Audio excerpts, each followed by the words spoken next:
Let's talk about gravity games. These games all have gravity as a central mechanic, putting control over its direction in the hands of the player. You solve puzzles in the world by orienting your character away from the usual things fall down experience, and I love these games. My first taste of this was Metal Storm for the NES. It's a side-scrolling action platformer where you pilot a beefy mech which can flip gravity and walk on the ceiling. The music is catchy and the levels are short. You get a blaster and eventually a shield which can also deal damage. And it's one-hit kill in this game. You have a few lives to try, but memorizing patterns is how you beat this. The story isn't even presented until the end of the game. You are Earth's last hope as a space laser goes berserk and starts blowing up everything in the solar system. And I really like this. It's not as much a good versus evil trope as it is a save the people you love trope. Now, those few sentences are longer and a more generous interpretation of this story than the actual one, but hey, it's different enough that I wanted to share. The game has 6 levels, and the game culminates in a boss rush. In addition to the gravity mechanic, there is an energy/time counter in the bottom left of your screen. No fancy graphics there, it's just a number that counts down. Collecting labeled spheres in the world extends the counter, but it does add a nice bit of spice to the game. You can't idle in levels that are multi-tiered, and the way forward isn't necessarily obvious. And it fits with the story of the racing clock to stop the destruction of the world. Special shout out to the boss, who is also the platform you have to stand on to defeat it. You have to stay on the platforms, which move in a confined space, avoid being hit by the platforms, and also destroy the platforms while they're spinning, making it harder with each success. It's great and uncomplicated. I want to mention it's not friendly to us colorblind gamers, but it is still doable. The next game with this gravity mechanic is Wendy, Every Which Way for the GBC. I didn't play this until much later, but when I found it, I was immediately in love with it. It's cute and fun, the graphics are colorful and bouncy, even hard mode isn't hard, and it's just so enjoyable to pick up and play. Like the previous game, you're just flipping from floor to ceiling, but that's more than enough to build a game around. The designers structure each level so that you can see the way forward. You're the witch Wendy, Casper's best friend, in her red hooded pajamas.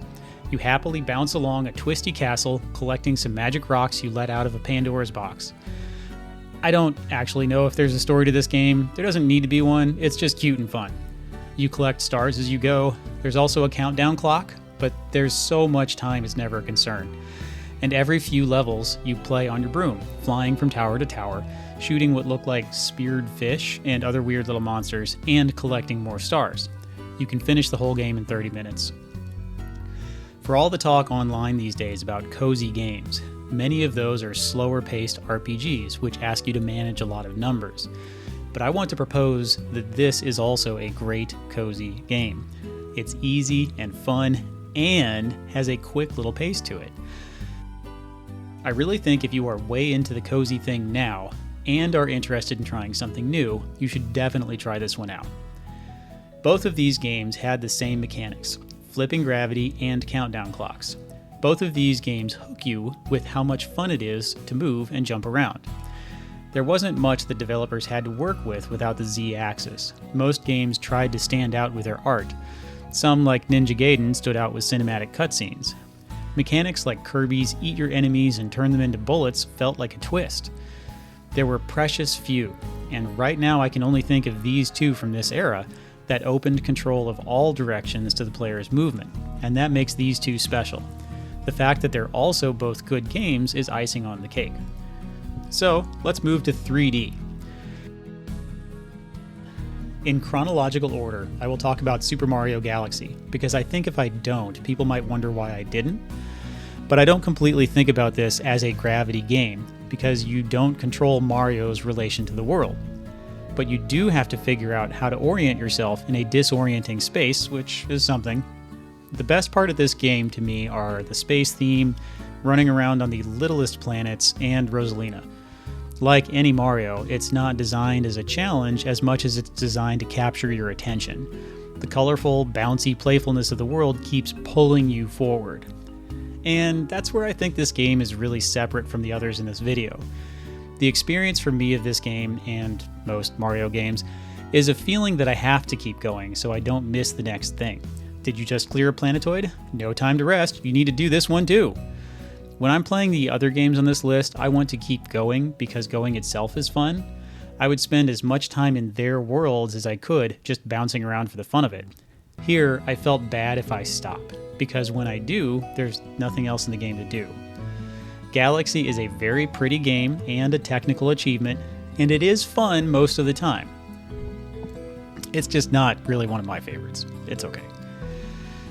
Finally, let's talk about Gravity Rush. Here, I am completely biased. This is one of my all-time favorite games on one of my all-time favorite systems, the Vita. In my opinion, this is a game for connoisseurs. It was made after the director saw a painting by Jean Girard of people floating inside a large hallway. The whole game looks like a sci-fi dystopia, flavored in 1920s French style, and is actually quite drab.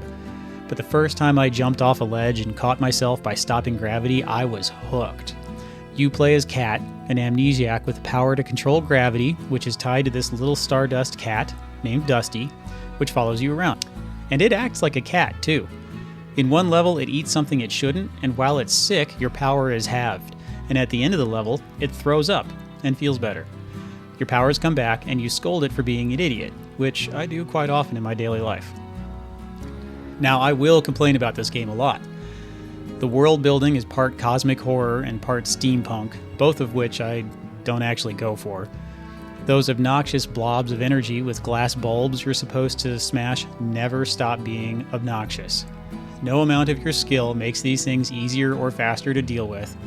I just put up with them, a minor annoyance, until I could get back to flying around the world. I'm not going to talk about the plot. It's tropey and unoriginal. The story of this game also goes way into weird territory, and, spoiler warning, none of the weirdness is explained or resolved. This game can be disorienting, frustrating, and occasionally jittery, and even sometimes unclear about what you're supposed to do.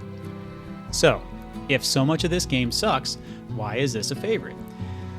You get all the time you need to figure this game out, and if you do, you can flip and fly through the world as if you were unstoppable. The design of the world does a great job telling you how the laws of gravity affect everyone and everything else. And every time I fell from a high place, I could feel it. The music is fun, the world map is creative, and my favorite little detail is that to save, you go back to your place and get some rest.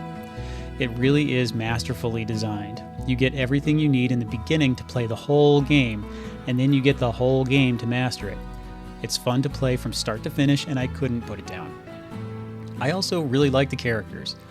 In addition to Cat, there is Raven, who has a Stardust Raven, and by the end of the game also, there is Unica, codenamed Sea Wasp, who is a soldier in power armor with a stinger hand, a foe-turned ally.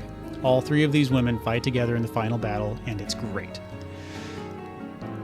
These games all inspire me, even Galaxy. And because of them, when I design my own games, I think a lot about the player's orientation in the world.